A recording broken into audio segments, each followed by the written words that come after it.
You got Bukauskas versus Paul Craig. This is one of those. It's Paul Craig has never been real good in the stand-up. He always has the tendency to jump guard.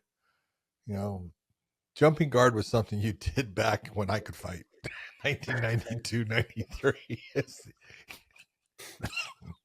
I'm sorry. I look at a guy doing it now. Coughing and laughing at himself. That's exactly it. I look at a guy doing it now. It's like, oh my God, stop. I did it in the Yves Edwards fight. That was in 2003. Yeah, and then he was beating me up he was holding me up against the fence and beating me up from the standing position. So I just dropped down and got out of the guard position.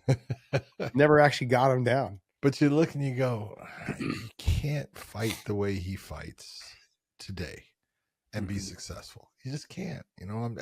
Paul Craig's got a good ground game, but even when he goes to the ground, he has, and I don't know if it's a reflex action or I just know someone has had to talk to him and said, dude, you lift your chin. You continuously lift your chin, and you lift your chin not even in the stand-up. You lift it when you're on the ground. Your head's trying to pull away. You can't do that. That will end up causing you serious problems in this, sporting event. And he does it. And the elbow. I'm not saying the elbow that Bukauskas hit him with. Look, that would have hurt anybody. It was right at the end of the round, but Paul Craig is. He's been fun to watch. He's won some matches that you look and you go, I got to be impressed. He won that. But he's lost a lot of the ones that you look and you go, why did you do that? Mm-hmm. So I don't know. I look and will this be the end? Yeah, he retired. I know, but they always come back. I think they always come back. I think he's done. Yeah. Will this be the end? I mean, who knows? I guess who knows? I mean, like until you become better at being one-dimensional, then it should be the end. It should be the end. Like if you're going to be a one-dimensional fighter, you need to be a world-class level jiu-jitsu guy. You need to be Gordon Ryan or fucking Craig Jones or Ruotolo. And even those guys, man, those guys are struggling. Like we'll talk about the Tyrell Ruotolo fight a little bit. Yeah.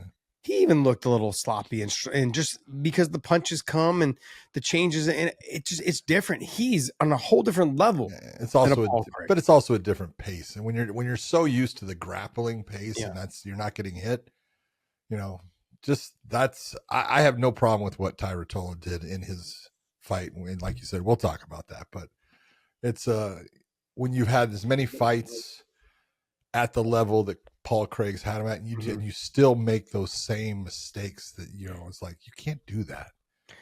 Yeah, there's no that we haven't seen any improvement in terms of what he is trying to accomplish and getting better. Yeah. And one of the biggest takeaways that I've always had, and I learned this from GSP, had a moment to talk with him in San Jose one time, and I wanted to give him praise, man. The guy he evolved with the game. He constantly got better. When he was mainly stand up, he changed his game. Yeah, when he mainly was stand up, he became a wrestler. When he became a wrestler, he became a submission guy. He made his game. He evolved his game as the sport evolved. Yep. And he did a great job, and that's what made him.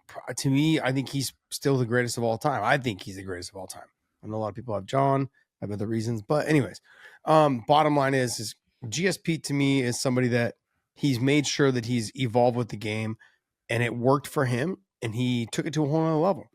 In this position with Paul Craig, he's never made any changes. Like Damian Maia even had better efforts in terms of trying to be a better stand-up guy. Oh yeah. He was mainly all jiu-jitsu. Damian Maia became an actual pretty decent stand-up guy at a certain point. And he had none in the beginning. No. He had none. But even at the end, it wasn't great, but it worked for his game. Yeah. And Paul Craig has never evolved that at all. Like you said, chin up in the air when he backs away or when punches are being thrown. Yeah. When he's on the ground, simple, normal jiu-jitsu defense is to go to like a scissor guard kind of position or like knees into the shield inside. Knee shield to kind of keep the space. It's not there. I just can't wrap my head around And he doesn't move his head, like he doesn't move side to side like he's trying to shuffle to make it harder for you to hit him. He stays with his head flat, straight like right literally there, right in line. Oh, I know. And as you throw a punch, he just takes it and then just stays there. Yeah. I can't wrap my head around it. I saw this years ago against somebody he had fought, and I was like, damn, man, like you're literally just taking fucking blow after blow. Oh, yeah. Couldn't figure out why, but he's not a lot of them. Look, no changes to be made on his end. He's retired now. We'll see if he ends up making a comeback at any point, any time, but it won't be in the UFC. I can tell you that. He'll have to go either PFL or he'll have to go to a smaller show. So I'm not sure if that'll warrant him coming back. In terms of Bukauskas, or whatever, he had a great fight. Yeah. He had a good fight. Great job. Great elbows. And I think I heard Paul Felder say, this is why you fight to the last bell. Don't stop just because there's only a second or two left. You could land that one shot that puts him away. Yep. And literally, like, was it Mark Goddard? I think was the ref. Yeah, Mark Goddard. He looked down and he's like, he gave him a second to try and get up. Didn't give up. Waved it off. Great job. Yep. Great job. That'll be the last praise I give referees tonight.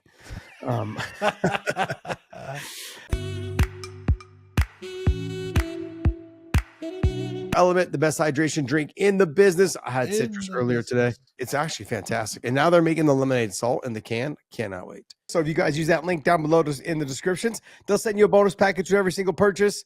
That's compliments of the Wayne In podcast. So hope you guys enjoy that.